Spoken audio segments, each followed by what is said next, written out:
അസ്സലാമു അലൈക്കും, നമസ്കാരം. എല്ലാവർക്കും സുഖമെന്ന് കരുതുന്നു. ഇന്ന് നമ്മൾ ഡിസ്കസ് ചെയ്യാൻ പോകുന്ന ടോപ്പിക്ക് UAE ഫ്രീ വിസയെക്കുറിച്ചാണ്.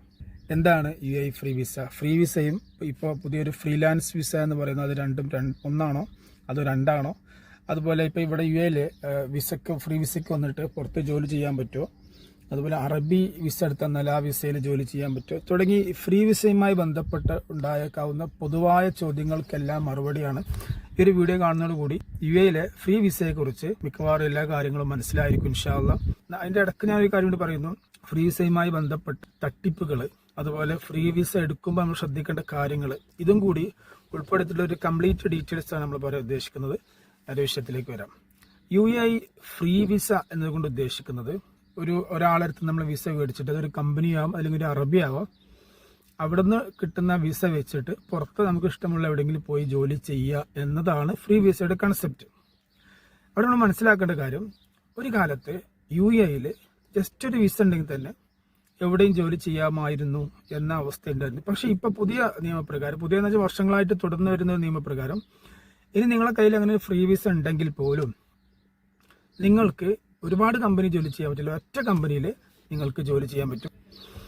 ഒരു അറബിൻ്റെ അടുത്തോ അല്ലെങ്കിൽ ഒരു കമ്പനിയിലോ മാത്രമേ ഇപ്പോൾ ഒരു ഫ്രീ വിസ ഉള്ള ആൾക്ക് ജോലി ചെയ്യാൻ പറ്റുള്ളൂ. അപ്പോൾ അതുകൊണ്ട് തന്നെ പഴയ കാലത്ത് ഇവിടെ മത്തി പോലെ കിട്ടിയ സംഭവമാണ് ഫ്രീലാൻസ് വിസ അല്ലെങ്കിൽ ഫ്രീ വിസ. അതിൻ്റെ ഒരു കാരണം വെച്ചെങ്കിൽ അന്ന് അറബികൾക്ക് എത്ര വിസ വേണമെങ്കിലും സർക്കാർ കൊടുത്തിരുന്നു. ഇങ്ങനെ അറബികൾ ഇടനിലക്കാരായി പ്രവർത്തിക്കുന്ന മലയാളികൾ അറബികളുടെ പേരിൽ ഒരുപാട് വിസ കൊടുത്തിട്ട് ആ കാലഘട്ടത്തിലൊക്കെ വലിയ പൈസ സമ്പാദിച്ച ആളുകളൊക്കെ ഉണ്ട്. ഇപ്പം അങ്ങനത്തെ വിസ കച്ചവടം നടക്കാത്തതിൻ്റെ പ്രധാനപ്പെട്ട രണ്ട് കാരണങ്ങളുണ്ട്. ഒന്നാമതായി, ഇവിടുത്തെ അറബികൾക്ക് ഇപ്പോൾ അവർ വിസയുടെ കോട്ട അവർ ചുരുക്കിയിട്ടുണ്ട്. അതായത് ഒരു അറബിക്ക് 5 കോട്ട മാത്രമേ ഒരു അറബിക്ക് ഇപ്പോൾ കൊടുക്കുള്ളൂ. അതായത് ഒരു അറബിൻ്റെ കീഴിൽ 5 വിസയെ കൊടുക്കുള്ളൂ. ഒന്ന്. രണ്ടാമത്, കമ്പനി വിസ ഉണ്ടല്ലോ, കമ്പനി വിസ തന്നെ ഇപ്പം ചിലവ് കൂടുതലാണ്. ഒരു കമ്പനിക്ക് വിസ എടുക്കാൻ ഇപ്പോൾ നാട്ടിലെ 2 കാറ്റഗറി വിസ ഉണ്ട്. ആദ്യത്തെ കാറ്റഗറി ആണെങ്കിൽ ആൾ കുറവാണെങ്കിൽ നാട്ടിലെ ഒരു 1 ലക്ഷം രൂപ, കൂടുതൽ ആളുകളുടെ കമ്പനി ആണെങ്കിൽ നാട്ടിൽ 1.5 ലക്ഷത്തിൻ്റെ അടുത്ത് വിസ എക്സ്പെൻസ് വരുന്നുണ്ട്. അതുകൊണ്ട് തന്നെ ഫ്രീലാൻസ് വിസ എന്നത് കിട്ടണമെങ്കിൽ തന്നെ നല്ല ക്യാഷ് കൊടുക്കണം എന്നുള്ളതുകൊണ്ട് തന്നെ ആ ഒരു എന്താ പറയുക, സുലഭമായി ലഭിച്ചിരുന്ന അവസ്ഥയിൽ നിന്ന് മാറിയിട്ടുണ്ട് എന്ന് നമ്മൾ പ്രത്യേകം മനസ്സിലാക്കുക. രണ്ടാമത്, ഫ്രീലാൻസ് വിസ ഇടക്കാലത്ത് ഇപ്പോൾ 2020 വരെയൊക്കെ ദുബായ് കേന്ദ്രീകരിച്ച് വ്യാപകമായിട്ട് കുറഞ്ഞ പൈസക്ക് ഫ്രീലാൻസ് വിസ വ്യാപകമായി കിട്ടിയിരുന്നു. പക്ഷേ അതുമായി ബന്ധപ്പെട്ട് ഒരുപാട് വിഷയങ്ങളൊക്കെ വന്നപ്പോൾ സർക്കാർ തന്നെ നേരിട്ട് ആ ഒരു വിഷയത്തിൽ കൺട്രോൾ കൊണ്ടുവന്നു. അതുകൊണ്ട് തന്നെ ഇപ്പോൾ പഴയ പോലെ അത്ര വ്യാപകമായിട്ട് ഫ്രീലാൻസ് വിസ ദുബായിൽ കിട്ടുന്നില്ല എന്നും കൂടി മനസ്സിലാക്കുക. ഇനി ഈ ഫ്രീലാൻസ് വിസയിൽ ഇപ്പോൾ ഇൻകേസ് ഇനി ഈ അടുത്ത് തന്നെ ഇപ്പോൾ നിലവിൽ തന്നെ ഫ്രീലാൻസ് വിസയിൽ ജോലി ചെയ്യുന്ന ആളുകളുണ്ടാവും. അവരെയും കൂടി പരിഗണിച്ചിട്ട് നമ്മൾ സംസാരിക്കേണ്ടത്. ഫ്രീലാൻസ് വിസ എടുത്തു കഴിഞ്ഞാൽ എന്തെങ്കിലും പ്രയാസമുണ്ടോ എന്ന് പല ആൾക്കാർ ചോദിക്കാറുണ്ട്. നോർമലി ഫ്രീലാൻസ് വിസയിൽ ഫ്രീലാൻസ് വിസ എന്ന് ഉദ്ദേശിക്കുന്നത് എന്താണ്? ഒരു സ്ഥലത്ത് നിന്ന് ഒരു വിസ എടുത്തിട്ട് വേറെ സ്ഥലത്ത് വർക്ക് ചെയ്യുക. അങ്ങനെ വർക്ക് ചെയ്യുന്ന സമയത്ത് പ്രത്യേകം ശ്രദ്ധിക്കേണ്ട കാര്യം, UAE ലേബർ നിയമപ്രകാരം നിങ്ങളിപ്പോൾ ഒരു കമ്പനിയിൽ, ഉദാഹരണം പറയാം, നിങ്ങളുടെ വിസ ഒരു ABC സൂപ്പർ മാർക്കറ്റ് ആണെങ്കിൽ നിങ്ങൾ വർക്ക് ചെയ്യാൻ പോകുന്നത് ഒരു വെസ്റ്റേൺ സൂപ്പർ മാർക്കറ്റിലാണെങ്കിൽ നിങ്ങൾ ആ വെസ്റ്റേൺ സൂപ്പർ മാർക്കറ്റിൻ്റെ പേരിൽ ഒരു വർക്ക് പെർമിറ്റ് അഡീഷണലി എടുത്ത് വെക്കണം. അതിന് നാട്ടിൽ ഏകദേശം ഒരു 8000 രൂപ, ഇവിടുത്തെ 400 ദിർഹംസൊക്കെ വരിക. ആ വർക്ക് പെർമിറ്റ് ഉണ്ടെങ്കിൽ മാത്രമേ നിങ്ങൾക്ക് അവിടെ വർക്ക് ചെയ്യാൻ പറ്റുള്ളൂ. അതായത് നമ്മൾ ഏത് കമ്പനിയിലാണ് വർക്ക് ചെയ്യുന്നത് ആ കമ്പനിയുടെ ബോർഡും നിങ്ങളെ വിസയിലുള്ള പേരും സെയിം ആയിരിക്കണം. അങ്ങനെ സെയിം അല്ലെങ്കിൽ ആ കമ്പനിയുടെ പേരിൽ, നിങ്ങൾ നിലവിൽ വർക്ക് ചെയ്യുന്ന കമ്പനിയുടെ പേരിൽ വർക്ക് പെർമിറ്റ് എടുത്തിരിക്കണം എന്നാണ് നിയമം.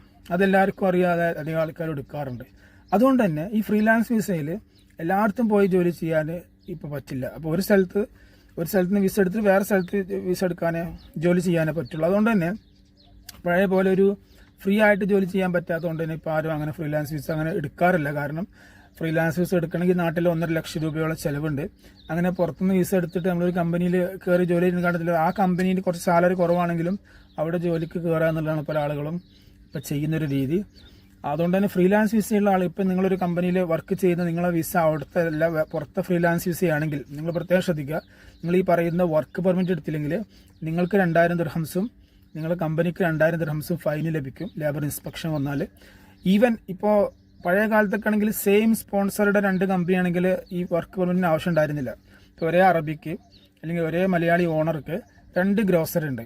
ആ ഗ്രോസറിയുള്ള ആൾ ഈ ഗ്രോസറി വർക്ക് ചെയ്യുന്നുണ്ടെങ്കിൽ ലേബർ വരുന്ന സമയത്ത് ഒക്കെ നഫ്സിൽ കഫീൽ എന്ന് പറഞ്ഞിട്ട് അവർ ഒഴിവാക്കാറുണ്ട്, ഫൈൻ കൊടുക്കാറില്ല. പക്ഷെ ഇപ്പോൾ ലേബർ, ഇപ്പോൾ ഞാനൊക്കെ താമസിക്കുന്ന സ്ഥലത്തുള്ള ബാർബർ ഷോപ്പിൽ ഒരേ അർബാബിൻ്റെ കീഴിൽ 2 സെപ്പറേറ്റ് ബാർബർ ഷോപ്പിൽ അങ്ങോട്ടും ഇങ്ങോട്ടും മാറി ജോലി ചെയ്തിട്ട് ലേബർ ഇൻസ്പെക്ഷനിൽ പിടിച്ചിട്ട് 2000 ദിർഹംസ് ഫൈന് കിട്ടിയ ആൾക്കാരുണ്ട്. അന്ന് ഫസ്റ്റ് തവണ 2000, വീണ്ടും റിപ്പീറ്റ് ചെയ്ത് വീണ്ടും പിടിക്കപ്പെട്ട ഫൈന് കൂടും. അതായത് തൊഴിലാളികളുടെ തൊഴിലവകാശങ്ങൾ സംരക്ഷിക്കുന്നതിന് വേണ്ടിയിട്ടാണ് സർക്കാർ ഇത്രയും സ്ട്രിക്റ്റായ നിയമങ്ങൾ കൊണ്ടുവന്നിട്ടുള്ളത്. നമുക്കറിയാം UAE WPS എന്നുള്ളൊരു സിസ്റ്റം ഉണ്ട്. സാലറി കൊടുക്കുന്നത് കയ്യിലല്ല, അത് ബാങ്ക് വഴിയാണ് കൊടുക്കുന്നത്, അല്ലെങ്കിൽ എക്സ്ചേഞ്ച് വഴിയാണ് കൊടുക്കുന്നത്. അതിന് മാസം മാസം ഒരു പ്രത്യേകമായ സ്റ്റേറ്റ്മെൻറ്റ്, അതുപോലെ കമ്പനി സാലറി ഈ പറയുന്ന എക്സ്ചേഞ്ച് വഴി കൊടുത്തില്ലെങ്കിൽ കമ്പനിയുടെ ഫയൽ ബ്ലോക്ക് ആവും, പുതിയ വിസ എടുക്കാൻ പറ്റില്ല, കാറ്റഗറി മാറും, അങ്ങനെ കുറേ വിഷയങ്ങളുണ്ട്. അപ്പോൾ ഫ്രീലാൻസ് വിസ ഇവർ എന്താ പറയുക സ്ട്രിക്റ്റ് ആക്കിയത്, അല്ലെങ്കിൽ അതിന് ഈ പറയുന്ന നിയന്ത്രണങ്ങൾ വിസ പരിശോധന സമയത്ത് വേറെ വിസയുള്ള ആളിവിടെ വർക്ക് ചെയ്താൽ പിടിക്കുന്നതൊക്കെ ഈ ഒരു വിഷയം കൊണ്ടാണ്.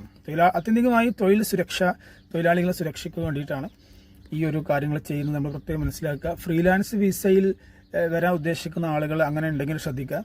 അതൊരു എന്താ പറയുക, നമ്മൾ വലിയ പൈസ കൊടുത്തിട്ട് പിന്നെ ഒരു ഫ്രീലാൻസ് വിസയിൽ വർക്ക് ചെയ്യുന്നതിനെക്കാട്ടും 2 വർഷത്തിനാണ് ഈ 1.5 ലക്ഷം കൊടുക്കുന്നത്. അതിനേക്കാൾ നല്ലത് നിങ്ങളൊരു താരതമ്യേന കുറച്ച് സാലറി കുറവാണെങ്കിൽ അതിന് കമ്പനി വിസ തരുന്ന കമ്പനി ഉണ്ടെങ്കിൽ അവിടെ കയറുന്നതായിരിക്കും സേഫ്. കണക്ക് കൂട്ടിയതിന് ശേഷം കാര്യങ്ങൾ എപ്പോഴും ചെയ്യുക. അല്ലെങ്കിൽ ഇവിടെ ജോലി ഉണ്ടാവും, ശമ്പളം കിട്ടും, പക്ഷേ പ്രത്യേകിച്ച് സേവിങ്സ് ഒന്നും ഇല്ലാത്തൊരവസ്ഥ വരും എന്ന കാര്യം ശ്രദ്ധിക്കുക.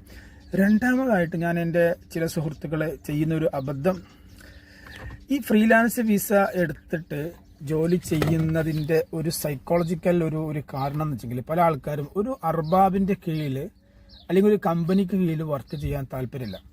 അതൊരു പക്ഷേ അങ്ങനെ താല്പര്യമില്ല, ഒരു ഈഗോ ഉള്ള ആളുകളുണ്ടാവും, അതല്ലെങ്കിൽ ഒരാളെ കീഴിലൊരു അടിമയെ പോലെ ജോലി ചെയ്യേണ്ടി വരും, അങ്ങനെയൊക്കെ പറഞ്ഞുള്ള ആളുകളൊക്കെ ഉണ്ട്. അവരെന്താ ചെയ്യുന്നത്? അവർ ചെയ്യുന്നത് വെച്ചെങ്കിൽ ഒരു 8000 ദിർഹംസ് കൊടുത്ത് 9000 ദിർഹംസ് കൊടുത്തിട്ട് ഒരു ഫ്രീലാൻസ് വിസ എടുത്തിട്ട് പിന്നെ ഏതെങ്കിലും വണ്ടി ഓടിക്കും, ടാക്സി വണ്ടിയൊക്കെ ഓടിച്ചിട്ട് അങ്ങനെ ജീവിക്കും. അങ്ങനത്തെ കുറേ ആൾക്കാരുണ്ട്. ഇവരൊന്നും ഞാൻ പറയുന്നത് എൻ്റെ പേഴ്സണൽ അഭിപ്രായം കേട്ടോ. അങ്ങനെ നിങ്ങൾ ഫ്രീലാൻസ് വിസ എടുത്തിട്ട് വണ്ടി ഓടിച്ച്, അതായത് പ്രൈവറ്റ് വണ്ടി ഓടിച്ചിട്ട് ഇവിടെ ജീവിച്ച് സമ്പാദിക്കാമെന്ന് കരുതുന്നുണ്ടെങ്കിൽ 2 പ്രശ്നങ്ങളാണുള്ളത്. ഒന്നാമത്, അങ്ങനെ രജിസ്റ്റർ ചെയ്യാത്ത വണ്ടിയിൽ ഇവിടെ ആൾ കയറ്റി കൊണ്ടുപോകുന്നത് ഇല്ലീഗൽ പരിപാടിയാണ്. പിടിച്ചു കഴിഞ്ഞിട്ടുണ്ടെങ്കിൽ ഓരോ എമിറേറ്റ് അനുസരിച്ച് വ്യത്യാസം ഉണ്ടാവും. ദുബായ് എയർപോർട്ടിന്റെ പരിസരത്ത് നിന്ന് പിടിച്ചാൽ 20,000 ദിർഹംസ്, നാട്ടിൽ 5 ലക്ഷത്തോളമായി ഫൈൻ കിട്ടും. മറ്റ് അജ്മാൻ എന്നൊക്കെ പിടിച്ചാൽ 4,000 ദിർഹംസാണ് ആദ്യം ഘട്ടത്തിൽ കിട്ടുക. അത് നാട്ടിൽ ഏകദേശം 1 ലക്ഷത്തിന്റെ അടുത്തായി. റാസൽ ഖൈമിലാണെങ്കിലും 4,000 ദിർഹംസിന്റെ അടുത്ത് ഫൈൻ കിട്ടും.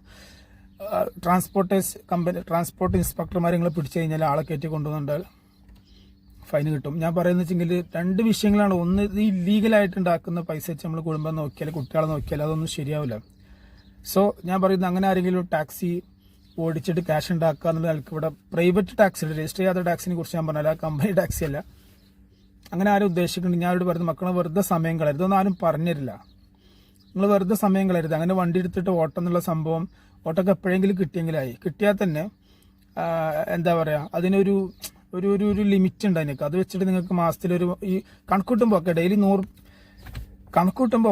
ഡെയിലി 100 രൂപ കിട്ടിക്കഴിഞ്ഞാൽ, ദിർഹംസ് കിട്ടിക്കഴിഞ്ഞാൽ മാസം 3000 ആയി. പക്ഷെ അത് ആ കണക്കൂട്ടുന്നത് ഈസി അല്ല. ഡെയിലി അങ്ങനെ 100 ദിർഹംസ് ഒന്നും കിട്ടില്ല. അല്ലെങ്കിൽ കിട്ടിയാൽ തന്നെ സേഫ് അല്ല. ഇൻ കേസ് എന്തെങ്കിലും ആക്സിഡന്റ് കാര്യങ്ങൾ പറ്റിയാൽ അത് ലീഗലി ഇൻഷുറൻസിനൊക്കെ അത് ബാധിക്കും. അങ്ങനെയൊന്നും നമ്മൾ പറഞ്ഞില്ല. നമ്മളെപ്പോഴും ഒരു പെർമനന്റ് വരുമാനം കിട്ടണമെന്നുണ്ടെങ്കിൽ, കുട്ടികളെ മക്കളൊക്കെ ഉള്ള ആൾക്കാരാണെങ്കിൽ പ്രത്യേകിച്ച് മാസം വരുമാനം കിട്ടണമെങ്കിൽ ഒരു മാസം ശമ്പളമുള്ള ജോലിയിലാണ് കയറേണ്ടത്. ഇതൊന്നും ആരും നിങ്ങൾക്ക് പറഞ്ഞിട്ടില്ല. പഴയ കാലത്തൊക്കെയാണ് നമ്മൾ കാര്യങ്ങളൊക്കെ നമ്മളെ വീട്ടിൽ ചർച്ച ചെയ്യും. നമ്മുടെ വല്യപ്പാരൊക്കെ ഉണ്ടെങ്കിൽ അവരോട് ചർച്ച ചെയ്യും. ജോലി മാറുമ്പോൾ, ജോലിക്ക് കയറുമ്പോൾ ഒക്കെ ചർച്ച ചെയ്ത് ഇപ്പോൾ എല്ലാവരും സ്വന്തം കാര്യങ്ങൾ സ്വന്തം രീതിയിൽ ചിന്തിച്ച് അങ്ങനെ ചെയ്യണം. അതുകൊണ്ട് നാട്ടിലെ കുട്ടികളും പെണ്ണുങ്ങളൊക്കെ അധികം ആൾക്കാർ ഈ തെറ്റായ തീരുമാനം കൊണ്ട് കഷ്ടപ്പെടുന്നത്. മാസത്തിൽ വരുമാനം ഇല്ലാത്തതിൻ്റെ പേരിൽ അവിടെ പ്രശ്നം അതൊക്കെ ജീവിതത്തിന്റെ താളം തെറ്റിക്കും. അപ്പോൾ ആരെങ്കിലും അങ്ങനെയൊക്കെ ചെയ്യുന്നുണ്ടെങ്കിൽ അതൊക്കെ നിർത്തി വല്ല കമ്പനിയിലും, പ്രത്യേകിച്ച് ഡ്രൈവർമാരൊക്കെ അങ്ങനെ ചെയ്യും, ലൈസൻസ് ഉള്ള ആൾക്കാരൊക്കെ അങ്ങനെ ചെയ്യും. ഇനി സ്വന്തമായി വണ്ടിയുള്ള ആളുകൾക്ക് ഞാൻ ഇടയ്ക്കൊരു ബോണസ് ടിപ്പ് ഞാൻ പറഞ്ഞുതരാം. സ്വന്തമായി വണ്ടി ഉണ്ട്. ഈ ട്രിപ്പ് പോയിട്ട് കായുണ്ടാക്കി കാട്ടും വരുമാനം ഉണ്ടാക്കുന്ന കാട്ടിയും നല്ലൊരു പരിപാടി എന്താ പറയുക, ഇവിടെ ഇപ്പോൾ ഈ ഡെലിവറി കമ്പനികളില്ലേ, ഡെലിവറി തലഭാത്ത്, നൂണ്, അതുപോലെ നമുക്ക് പരിചയമുള്ള കമ്പനി ഇതിലുണ്ട്. ഇതല്ലാതെ പ്രൈവറ്റായിട്ട് ഒരുപാട് കമ്പനികളുണ്ട്. ആ കമ്പനികളിൽ നിങ്ങൾ പോയിട്ട് അവരോട് പറയാം, എൻ്റെ അടുത്ത് വണ്ടിയുണ്ട്, ലൈസൻസ് ഉണ്ടെന്ന് പറഞ്ഞാൽ അവർ ഡെലിവറി പരിപാടി ഉണ്ട്. അതായത് ഡെലിവറി പരിപാടി പറഞ്ഞാൽ നിങ്ങൾ ഒരാൾക്ക് ഡെലിവറി ചെയ്തെടുത്ത് 5 ദിർഹംസ് കിട്ടും. ഡെയിലി ഒന്ന് ആലോചിച്ചൊക്കെ, ഡെയിലി ഒരു 20 ചെയ്താൽ തന്നെ എത്രയായി, 100 ദിർഹംസോളം ഡെയിലി കിട്ടി 20 ഡെലിവറി ചെയ്താൽ. അപ്പോൾ അത്തരം കാര്യങ്ങൾ ചെയ്യുക, ബുദ്ധിപൂർവമായി കാര്യങ്ങൾ ചെയ്യുക, വെറുതെ സമയം കളഞ്ഞിട്ട് കാര്യമില്ല. അപ്പോൾ ഞാൻ ഈ പറയുന്ന കാര്യങ്ങൾ ശ്രദ്ധിക്കാം. ഈ വിഷയമായി നിങ്ങൾക്ക് എന്തെങ്കിലും ഉപദേശം വേണമെന്നുണ്ടെങ്കിൽ ഫ്രീ ആയിട്ട് ഞാൻ ഉപദേശം തരാൻ തയ്യാറാണ്. എന്നെ നിങ്ങൾക്ക് എൻ്റെ ഇൻസ്റ്റഗ്രാം വഴി നിങ്ങൾക്ക് എന്നെ കോൺടാക്ട് ചെയ്യാം. ഇൻസ്റ്റഗ്രാം പ്രൊഫൈൽ ഞാനിവിടെ കൊടുക്കുന്നുണ്ട്. അതുപോലെ നമ്മൾ ശ്രദ്ധിക്കേണ്ട മറ്റൊരു കാര്യം, ഈ ഫ്രീലാൻസ് വിസ മേടിക്കാൻ വേണ്ടിയിട്ട് ഇപ്പോൾ പല ആളുകൾ നിർബന്ധിതാവസ്ഥയിൽ ഫ്രീലാൻസ് വിസ മേടിക്കും. അതായത് വിസ ക്യാഷ് എടുത്ത് വാങ്ങിക്കുന്ന സമയത്ത് കുറച്ച് കാര്യം ശ്രദ്ധിക്കാണ്ട്. ഒരുപാട് ആൾക്കാർ എനിക്ക് തന്നെ വിളിക്കാറുണ്ട്, അവർ വിസക്ക് പൈസ എടുത്ത് പിന്നെ വിസ അടിച്ചില്ല. ഇവിടെ ഒരുപാട് ഉഡായ്പ് അതുപോലെ സ്കാമേഴ്സ് ഒരുപാടുള്ള സ്ഥലങ്ങളാണ്. അപ്പോൾ അവരെന്ത് ചെയ്യുക, വിസക്ക് നിങ്ങൾ ആർക്കും പൈസ കൊടുക്കുന്നുണ്ടെങ്കിൽ തന്നെ ഒന്നിച്ച് കൊടുക്കാതിരിക്കുക, രണ്ടാമത് അക്കൗണ്ടിൽ ഇട്ട് കൊടുക്കാതിരിക്കുക. നമ്മൾ അക്കൗണ്ട് ഇട്ട് വിടുമ്പോൾ സേഫ് അല്ല, അങ്ങനെയല്ല. അക്കൗണ്ട് ഇട്ട് കൊടുക്കാതെ നിങ്ങൾ ഓഫീസിൽ പോയിട്ട് റെഡി ക്യാഷ് അവർക്ക് കൊടുക്കുക. കൊടുക്കുന്നതിന് മുന്നേ അവരുടെ ട്രേഡ് ലൈസൻസ് കോപ്പി നിങ്ങൾ വാങ്ങി വെക്കുക. അങ്ങനെ കൊടുത്ത പൈസൻ്റെ ബില്ല് മേടിക്കുക. ഇതൊക്കെ നമുക്കൊരു പരിധി വരെ സേഫ് ആക്കും വേണം. വിസ അടിച്ചതിന് ശേഷം ചേഞ്ച് സ്റ്റാറ്റസ് ചെയ്തതിന് ശേഷം ബാക്കി പൈസ കൊടുക്കുക. ഈവൻ ചേഞ്ച് സ്റ്റാറ്റസ് ചെയ്തതിന് ശേഷം ബാക്കി വിസ അടിക്കാൻ പൂർത്തിയാക്കാത്തതിൻ്റെ പേരിൽ പോലും പല ആളുകൾക്കും ഫൈൻ വന്നിട്ടുണ്ട്. UAE ഇപ്പോഴത്തെ ഒരു പ്രശ്നം, ഞാൻ കറക്റ്റ് കാര്യങ്ങൾ പറയാൻ ശ്രദ്ധിച്ച് കേൾക്കുക. UAE ഇപ്പോൾ ഫൈനായിട്ട് ഓവർ സ്റ്റേ ആയിട്ട് നിങ്ങൾ നിൽക്കുകയാണെങ്കിൽ, നിങ്ങൾ ഇങ്ങനെ പോകുന്നതിൻ്റെ ഇടയിൽ വണ്ടിയിലെവിടെയെങ്കിലും പോലീസ് പിടിച്ചാൽ നേരെ ജയിലിൽ കൊണ്ടുപോകുന്നു, കയറ്റി വിടുന്നു. വേറെ ഒരു ഇതായി അവരുണ്ടാവില്ല. എന്തുകൊണ്ട് അങ്ങനെ സംഭവിച്ചെങ്കിൽ, ഇവിടെ ഓവർ സ്റ്റേയിൽ നിൽക്കുന്ന ആളുകൾ ഒരുപാട് ക്രിമിനൽ കാര്യങ്ങൾ ചെയ്യുന്നതുമായി ബന്ധപ്പെട്ട് അവർ എല്ലാവരും ഒരേ കണ്ണോടെ കാണാം. ഇപ്പം നിങ്ങൾ അങ്ങനെ ക്രിമിനൽ പ്രവർത്തനങ്ങൾ ചെയ്യുന്നില്ല എങ്കിലും ഇവിടെ ഓവർ സ്റ്റേ ആയി കഴിഞ്ഞാൽ പിന്നെ ഈ പറയുന്ന പേപ്പറും കാര്യങ്ങളില്ലാത്ത കല്ലിവല്ലി പോലെ അവർ നിങ്ങളെ കാണുള്ളൂ. പിടിച്ചു കഴിഞ്ഞിട്ടുണ്ടെങ്കിൽ അവർ ജയിലിലിടും. മിക്കവാറും കേസിൽ പുറത്ത് വിടാതെ നാട്ടിൽ കയറ്റിവിടാൻ. കാരണം ഇവിടെ അങ്ങനെ ആയിരിക്കും ചെയ്യുക. ഒരുപാട് ആൾക്കാർ അങ്ങനെ ചെയ്തിട്ടുണ്ട്. ഇത്തരം കാര്യങ്ങൾ ശ്രദ്ധിക്കുക.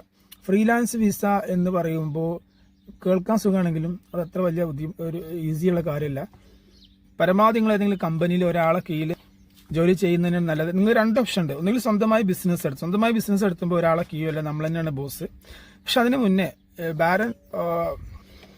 വാരൻ ബഫറ്റ് എന്ന് പറഞ്ഞാൽ നമ്മളെ ലോകത്തിലെ പ്രമുഖ പൈസക്കാരൻ എന്താ പറഞ്ഞത്, നിങ്ങൾ കുറച്ചു കാലം ഒരാളെ കീഴിൽ ജോലി ചെയ്യണം. അപ്പോഴാണ് you can be a boss. Work under a boss to become a boss എന്ന് അദ്ദേഹം പറയുന്നുണ്ട്. അപ്പോൾ എന്തെങ്കിലും കുറച്ചു കാലം ഒരാളെ കീഴിൽ ജോലി ചെയ്യാൻ മടിക്കേണ്ട ആവശ്യമില്ല. അപ്പോൾ നമുക്ക് എക്സ്പീരിയൻസ് കിട്ടും. അങ്ങനെ കിട്ടുന്ന എക്സ്പീരിയൻസ് വെച്ചിട്ട് നമുക്കൊരു ബോസ്, നമുക്കൊരു സ്ഥാപനം നടത്താം. അപ്പോൾ പിന്നെ നമ്മളാണ് ബോസ്, നമ്മളാരും ഭരിക്കാൻ വരില്ല. എന്നല്ലാതെ നമുക്ക് ആരും ഭരിക്കാനും പാടില്ല, അതിനനുസരിച്ച് കഴിവില്ലെങ്കിൽ ഇതുപോലത്തെ ഒരുപാട് പ്രയാസങ്ങൾ വരും. രണ്ടാമത്, ഈ ജോലി മാറ്റവുമായി ബന്ധപ്പെട്ട സമയത്തൊക്കെ വീട്ടിലും വൈഫിനോടൊക്കെ ഒന്ന് ഡിസ്കസ് ചെയ്യാം. ഞാൻ അടുത്ത ഒരു എപ്പിസോഡിൽ പ്രവാസികളുടെ ഭാര്യമാർ ശ്രദ്ധിക്കേണ്ട കുറച്ച് കാര്യങ്ങൾ ഞാൻ പറയാൻ ഉദ്ദേശിക്കുന്നത്. അതായത് ഈ ജോലി മാറ്റവുമായി ബന്ധപ്പെട്ട് ബിസിനസ് പരമായിട്ട് ഒക്കെ നിങ്ങൾക്കും കുറച്ച് കാര്യങ്ങൾ ചെയ്യാൻ പറ്റും. അതുപോലെ ശ്രദ്ധിക്കേണ്ട കാര്യം, ഇപ്പോൾ ചില ഭർത്താക്കന്മാർക്ക് അത്ര വിദ്യാഭ്യാസം ഉണ്ടാവില്ല. 10ാം ക്ലാസ്സൊക്കെ കഴിഞ്ഞ് നിൽക്കുന്ന ആൾക്കാരുണ്ടാവും, നേരെ കൊണ്ട് പോകുന്ന ആൾക്കാരുണ്ടാവും.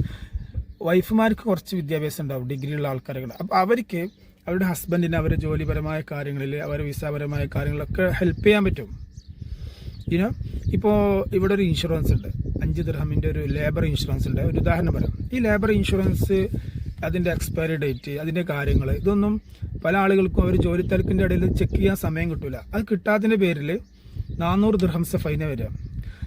എന്നാൽ ആക്ച്വലി ഇതൊക്കെ എന്താ പറയുക, നിങ്ങൾ വീട്ടിൽ നിങ്ങളെ ഭാര്യമാർക്ക് ഇതൊന്ന് പറഞ്ഞു കൊടുക്കുകയാണെങ്കിൽ അവർ ചെക്ക് ചെയ്ത് കണ്ട് അവരും നാട്ടിൽ നിൽക്കുന്ന സമയത്ത് മൊബൈലിലൊക്കെ ചെക്ക് ചെയ്യും നിങ്ങളെ വിസ എന്നാണ് എക്സ്പയർ ആവുന്നത്, നിങ്ങളെ ID എന്ന് എക്സ്പയർ ആവുന്നത്, ലേബർ കാർഡ് എന്ന് എക്സ്പയർ ആവുന്നത്. ഇതൊക്കെ അവരും കൂടി ഏൽപ്പിക്കുകയാണെങ്കിൽ, ഇപ്പം നിങ്ങളിവിടെ വന്നിട്ടുള്ളത് കുടുംബത്തിന് നോക്കാനല്ലേ, അപ്പം നിങ്ങളെ സപ്പോർട്ട് ചെയ്യാൻ പറ്റുന്ന രീതിയിൽ ഭാര്യമാർക്കും കുറച്ച് കാര്യങ്ങൾ ചെയ്യാൻ പറ്റും. അതുമായി ബന്ധപ്പെട്ട് പ്രവാസി ഭാര്യമാർ ശ്രദ്ധിക്കേണ്ട കാര്യങ്ങൾ ഒരു എപ്പിസോഡ് ചെയ്യാം. സോ ഇവിടെ പ്രവാസ ജീവിതം, പ്രത്യേകിച്ച് UAE പ്രത്യേകിച്ചെങ്കിൽ എല്ലാം സിസ്റ്റമാറ്റിക്കാണ്, എല്ലാം കമ്പ്യൂട്ടറാണ്, എല്ലാം വളരെ പ്രൊഫഷണലായി പോകുന്ന. ലോകത്തിലെ തന്നെ എൻ്റെ അഭിപ്രായത്തിൽ ഇത്ര മികച്ച വിസ സംവിധാനം UAE ഉണ്ടാവുള്ളൂ. അതുകൊണ്ട് തന്നെ ഇവിടെ ഒരു സംഭവം, ഒരു ഡോക്യുമെൻ്റ് എക്സ്പയർ ആയ പിഴയുണ്ടാവും. വിസിറ്റ് വിസ എക്സ്പയർ ആയിട്ട് പിഴ വന്നിട്ട് എന്താ പറയുക, അബ്സ്കോണ്ടിങ് വന്നിട്ട് പിന്നെ ഔട്ട് പാസിൽ നാട്ടിൽ പോയിട്ട് തിരിച്ച് വരാൻ പറ്റാത്ത കേസിനെ കുറിച്ച് എൻ്റെ മുന്നത്തെ വീഡിയോയിൽ പറഞ്ഞിട്ട് ഒന്ന് ചെക്ക് ചെയ്ത് നോക്കും. അങ്ങനെ ഇങ്ങോട്ട് വരാൻ പറ്റാതെ, ചെറിയൊരു വിഷയത്തിൻ്റെ പേരിൽ ഇങ്ങോട്ട് വരാൻ പറ്റാതെ ലൈഫ് ടൈം ദുബായ് ബാനായ കേസൊക്കെ ഉണ്ട്. അപ്പോൾ ഇത്തരം കാര്യം വിസിറ്റിൽ വരുന്ന ആളുകൾ അവരുടെ വിസിറ്റ് വിസയുടെ എക്സ്പയറി ഡേറ്റ് വൈഫിനൊക്കെ ഏൽപ്പിക്കുകയാണെങ്കിൽ, നോക്കാൻ അവർക്ക് കൃത്യമായിട്ട് ചെയ്യും. ഓക്കെ, അപ്പോൾ അത്തരം കാര്യങ്ങൾ ചെയ്യുക. ഫ്രീലാൻസ് വിസ എന്ന് പറയുമ്പോൾ അതുമായി ബന്ധപ്പെട്ട പ്രധാനപ്പെട്ട കാര്യങ്ങൾ ഞാൻ പറയും. ഇനി രണ്ടാമത്തെ വിഷയം, ഈ ഫ്രീ വിസ അല്ലാതെ ഒരു ഫ്രീലാൻസ് വിസ എന്നുള്ള സംഭവമുണ്ട്. ഒരു 1 ഇയർ വാലിഡിറ്റി ഉള്ള ഒരു ഫ്രീലാൻസ് വിസ ഇപ്പോൾ ഇറങ്ങിയിട്ടുണ്ട്. 1 ഇയർ വാലിഡിറ്റി ഉള്ള ഫ്രീലാൻസ് വിസ. ആ ഒരു വിസയെ കുറിച്ചും കൂടി ഞാൻ പറയാം. ആ ഫ്രീലാൻസ് വിസ എന്ന് പറയുന്നത് ആക്ച്വലി എന്തിനാണെന്നറിയോ? പ്രത്യേകം ശ്രദ്ധിക്കണം. ആ ഒരു ഫ്രീലാൻസ് വിസ കൊണ്ട് സർക്കാർ ഉദ്ദേശിക്കുന്നത് ഇന്ത്യക്ക് പുറത്ത് അല്ല, UAEക്ക് പുറത്ത് ഒരുപാട് ആൾക്കാർ ഫ്രീലാൻസ് ആയിട്ട് വർക്ക് ചെയ്യുന്നുണ്ട്. IT സെക്ടർ ആവട്ടെ, അതുപോലെ യൂട്യൂബേഴ്സ് ആവട്ടെ, ഇവർക്കൊക്കെ മാസം വലിയ വരുമാനം കിട്ടും, ലക്ഷങ്ങൾ വരുമാനം കിട്ടുന്ന ആൾക്കാരുണ്ട്. അപ്പോൾ ഇന്ത്യയിലാണെങ്കിൽ നമുക്ക് ഒരു പരിധി കഴിഞ്ഞാൽ ടാക്സ് ഉള്ളൂ. പക്ഷെ ജപ്പാനിലൊക്കെ 50% അത്ര. ഒരാളൊരു 1000 ദിർഹം ഒരാൾക്ക് വരുമാനം ഉണ്ടെങ്കിൽ അതിൻ്റെ 500 ദിർഹം സർക്കാർ ഇൻകം ടാക്സ് കട്ട് ചെയ്തിട്ടാണ് അത്ര സാലറി അവർക്ക് കിട്ടുള്ളൂ. അങ്ങനത്തെ കൺട്രീസൊക്കെ ഉണ്ട്. അപ്പോൾ അത്തരം കൺട്രിയിൽ ജോലി ചെയ്യുന്ന ആൾക്കാർക്ക്, അവർക്ക് വലിയ കോടികൾ വരുമാനമുള്ള ആൾക്കാർ വലിയ സംഖ്യ ടാക്സ് ആയിട്ട് തന്നെ സർക്കാർ എടുക്കും. അങ്ങനത്തെ ആളുകൾക്ക് UAEയിൽ വരികയാണെങ്കിൽ ഒരു വർഷത്തെ വിസ സർക്കാർ, ഇവിടുത്തെ UAE ഗവൺമെൻറ് കൊടുക്കും. സെൽഫ് സ്പോൺസേഡ് ഫ്രീലാൻസ് വിസ കൊടുക്കും. അതിൻ്റെ മെയിൻ കണ്ടീഷൻ എന്താ പറയുക? അതിന് ഒരു മാസം 20,000 ദിർഹംസ് വരുമാനം ഉണ്ടെന്ന് കാണിക്കണം. എന്താ പറഞ്ഞത്? ഒരു മാസം 20,000 ദിർഹം വരുമാനം ഉണ്ടെന്ന് കാണിക്കണം. 20,000 എന്ന് പറഞ്ഞാൽ മാസത്തിൽ എത്രയായി ആലോചിച്ചൊക്കെ? കൊല്ലത്തിൽ എത്ര? കൊല്ലത്തിൽ 2 ലക്ഷത്തിന് മേലായി. ഞാൻ പറയുന്നത് വെച്ചെങ്കിൽ ഈ ഒരു സ്റ്റേറ്റ്മെൻറ്റ് ഉണ്ടെങ്കിൽ മാത്രമേ 1 ഇയർ വിസ കിട്ടുള്ളൂ. അപ്പോൾ ഇവിടെ 1 ഇയർ വിസ വന്ന പല ആളുകളും ഈ ഒരു സ്റ്റേറ്റ്മെൻറ്റ് എങ്ങനെ അവർക്ക് കിട്ടുന്നു, ഇത് എങ്ങനെ ഉണ്ടാക്കുന്നു പഠിച്ചവനറിയാം. അതുകൊണ്ട് ഈ 1 ഇയർ വിസ എന്നുള്ളത് ഒരു സേഫ് അല്ലാതെ ട്രാവൽ ഏജൻസിയിൽ കൊടുത്ത് എടുക്കുന്ന ആളുകൾ അതിൽ അറ്റാച്ച് ചെയ്യുന്ന ഡോക്യുമെൻറ്റിൻ്റെ കാര്യത്തിൽ ഒന്ന് പരിശോധന അല്ലെങ്കിൽ ചോദിക്കുന്നതല്ലാതെ എങ്ങനെ നിങ്ങൾ എടുക്കുന്നതെന്ന് അറിയണമല്ലോ. കാരണം ഈ വിസ അവരെടുക്കുന്നത് നിങ്ങളുടെ പേര് യൂസർ നെയിം പാസ്വേഡ് ഉണ്ടാക്കിയിട്ടാണ്. അങ്ങനെ ഉണ്ടാക്കുന്ന യൂസർ നെയിം പാസ്വേഡ് വെച്ച ഫയലിൽ അവർ എന്തൊക്കെ അപ്ലോഡ് ചെയ്യും. അപ്പോൾ ഫ്രീലാൻസ് വിസയെ കുറിച്ച് ചില കാര്യം നമുക്ക് ഓവറായി പബ്ലിക്കായി പറയാൻ പറ്റില്ല. ഞാൻ പറയുന്നത് ഇത്രയേ ഉള്ളൂ. ഫ്രീലാൻസ് വിസ 1 ഇയർ വിസ എടുക്കണമെന്നുണ്ടെങ്കിൽ 1 ഇയർ വിസ 2 ഇയർ വിസ കേട്ടോ. 1 ഇയർ വിസ എടുക്കണമെങ്കിൽ ഏകദേശം ഞാൻ ഈ പറഞ്ഞ 20,000 ദിർഹംസിൻ്റെ അടുത്തൊരു മാസം വരുമാനം ഉണ്ടെന്ന് സ്റ്റേറ്റ്മെൻറ്റ് കാണിക്കണം. അപ്പോൾ അത് നിങ്ങൾക്ക് ഇല്ലാതെ എങ്ങനെ അവർ കാണിക്കുന്നത്? അപ്പോൾ അത് സേഫ് അല്ല. 1 ഇയർ വിസ എടുത്ത് വരുന്നത് സേഫ് അല്ല എന്ന് ഞാൻ പറയും. ഞാനെന്നല്ല, ഇവിടെ ടൈപ്പിംഗ് സെൻ്ററിലെ ആളുകളൊക്കെ അങ്ങനെ പറയും. അതിൻ്റെ ഇടയ്ക്ക് അബുദാബിയിൽ നിന്നൊരു ലേഡീൻ്റെ വോയിസ് ഇവിടെയൊക്കെ വാട്സപ്പിൽ എല്ലാവരും നിങ്ങൾ കേട്ടിട്ടുണ്ടാവും, സ്പ്രെഡ് ചെയ്തിരുന്നു. 1 ഇയർ വിസയിൽ വന്ന പല ആളുകൾക്കും ഇമിഗ്രേഷനിൽ പ്രശ്നം വന്നിട്ടുണ്ട്. അവർ ഡോക്യുമെൻ്റ് അറ്റാച്ച് ചെയ്തത് ഫേക്കാണെന്ന രീതിയിലൊക്കെ പല ആളുകളും, ഞാൻ അതിന് ഉറപ്പ് പറഞ്ഞില്ല. പക്ഷേ 1 ഇയർ വിസ എടുക്കുമ്പോൾ നിങ്ങൾ വിസ എടുക്കുന്ന ട്രാവലേഴ്സോട് ചോദിക്കുക, നിങ്ങൾ എങ്ങനെയാണ് എടുക്കുന്നത്? ഇതിൽ ഇത്ര ലക്ഷം രൂപയുടെ ഒക്കെ ദിർഹമിൻ്റെ വാർഷിക സ്റ്റേറ്റ്മെൻറ്റ് വേണമല്ലോ, അത് നിങ്ങൾ എങ്ങനെ വെക്കണമെന്ന് ജസ്റ്റ് ഒന്ന് ചോദിച്ച് ക്ലിയർ ചെയ്യുന്നത് നല്ലതാണ്. ഓക്കെ, അപ്പോൾ ഇതൊക്കെയാണ് എൻ്റെ കാര്യങ്ങൾ. ഫ്രീലാൻസ് വിസയുമായി ബന്ധപ്പെട്ട പ്രധാനപ്പെട്ട കാര്യങ്ങളൊക്കെ ഞാൻ ഇവിടെ പറഞ്ഞു കഴിഞ്ഞു. പിന്നെ ചില കമ്പനികൾ ഫ്രീലാൻസ് വിസ എടുക്കുന്ന സമയത്ത്, 2 വർഷത്തെ ഫ്രീലാൻസ് വിസ എടുക്കുന്ന സമയത്ത് മാസം നിങ്ങൾ സാലറി നിങ്ങൾ തന്നെ ഇട്ട് എടുക്കേണ്ടി വരും. ഇപ്പോൾ നിങ്ങൾ 4,000 റുപ്യാണ് ദിർഹമാണ് എഴുതിയിട്ടെങ്കിൽ പല ഫാമിലിനെ ഉണ്ടെങ്കിൽ 4,000 ദിർഹംസാണ്. അപ്പോൾ എല്ലാ മാസം നിങ്ങൾ 4,000 ദിർഹംസ് ഇട്ടെടുക്കേണ്ട അവസ്ഥ ഉണ്ടാവും. അതൊക്കെ അറിഞ്ഞിരിക്കുക, അല്ലെങ്കിൽ പ്രശ്നങ്ങൾ വരാൻ സാധ്യതയുണ്ട്. ഇനി ഇൻഷാ അല്ലാഹ് അടുത്ത വീഡിയോയിൽ നമ്മൾ എക്സ്പ്ലെയിൻ ചെയ്യാൻ പോകുന്നത് ജോലി മാറുന്നതുമായി ബന്ധപ്പെട്ട്. അതായത് ഇവിടെ 2 വർഷം ഒരു കമ്പനിയിൽ ജോലിക്ക് വന്ന ആൾ അതിൻ്റെ മുന്നേ 1 വർഷത്തിന് മുന്നേ ജോലിയിൽ നിന്ന് റിസൈൻ ചെയ്യുകയാണെങ്കിൽ ചില കമ്പനികൾ വിസ എക്സ്പെൻസ് ചോദിക്കും. അപ്പോൾ വിസ എക്സ്പെൻസ് കൊടുക്കണോ? 2 വർഷത്തിന് മുന്നേ ജോലി മാറുന്ന സമയത്ത് വിസ എക്സ്പെൻസ് കൊടുത്തില്ലെങ്കിൽ കുഴപ്പമുണ്ടോ? അതല്ലെങ്കിൽ ഒരു കമ്പനിയിൽ നമ്മൾ ജോലിക്ക് കയറിയിട്ട് എത്ര സമയം കഴിഞ്ഞാലാണ് നമുക്ക് അവിടുന്ന് നിയമപരമായി റിസൈൻ ചെയ്യാൻ പറ്റുക? ഇതുമായി ബന്ധപ്പെട്ട വീഡിയോ നമുക്ക് അടുത്ത എപ്പിസോഡിൽ ചെയ്യാം. അപ്പോൾ ഇത്തരം UAE വിസ സംബന്ധമായ കാര്യങ്ങൾ അറിയുന്നതിന് കൂടാൻ താല്പര്യമുള്ളവർക്ക് കൂടാം. നഷ്ടമാവില്ല. നമുക്ക് നല്ലൊരു യൂട്യൂബ് ഫാമിലി കെട്ടിപ്പടുക്കാം. സംശയങ്ങളും കാര്യങ്ങളൊക്കെ നിങ്ങൾക്ക് കമൻറ്റിൽ ചോദിക്കാം. സോ അടുത്ത വീഡിയോയിൽ കാണുന്നവരെ ഇലൽ ലിഖാ. അസ്സലാമു അലൈക്കും.